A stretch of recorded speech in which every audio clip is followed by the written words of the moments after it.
Welcome back to Quick Takes. I am Alex Alito here. Ethan is covering the game from home. Brady is over here covering the Heat media room as we speak. I'll be there in a few minutes.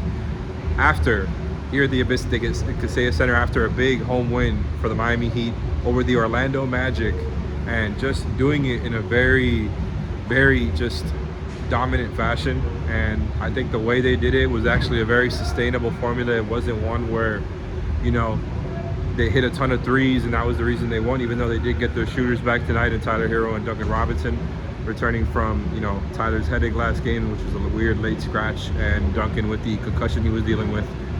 They did finish with more threes made, which is a reason why they won, but it was more about their defense. And I feel like the way that they were able to create points off of, turning them over, which the Magic finished with a good amount of turnovers, the Heat, much less. Heat with a lot more points off turnovers, and I think they really forced the Magic, especially with the zone, into tougher shots there in the paint, and they just didn't convert in the paint at a very high level. And I feel like the Heat in the short mid-range area kind of killed the Magic tonight, and the Heat have been a great mid-range team all year. They've had kind of some slumps there as of late, but today they absolutely killed them there. And I thought it was in a way where the ball was moving, the ball was popping. I feel like every single person who played for the Heat tonight had a good game, all 9 guys. They got 7 guys who finished in double figures, and then when you look at the 2 who didn't, Duncan was 1 point away from that, and Love also, to me, in my opinion, had a great game. So a game where you feel like all 9 guys played well, you feel great about that. On a night where they kind of messed with the rotations a little bit, right? Like in the beginning, they had Jimmy go out earlier, if I remember correctly, and then they brought him back in, and they were just doing funky stuff to get different lineups out there.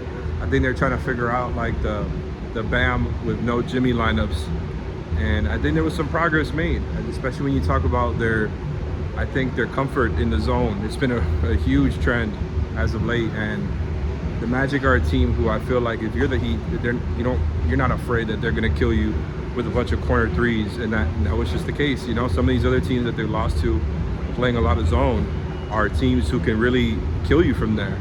And that you saw that with the Clippers, you saw that with the Suns. They were able to adjust and hit those corner threes, and just the ones that the Heat were giving up there in the paint. From 3, and the paint stuff is cut off, and the Magic were just not able to respond. I thought Paolo was the only one who played really well. Wendell Carter had a nice game too, but they were out of rhythm. And the Heat finished, 31 assists, finished with 7 more field goal attempts, and really just did it from a way where the defense first identity is what stood out to me. So, I'm gonna go cover the Heat now. It's been about 2 weeks actually. I've been doing a lot of road stuff, and check out the new 5 on the Floor episode coming soon. Thank you for tuning in.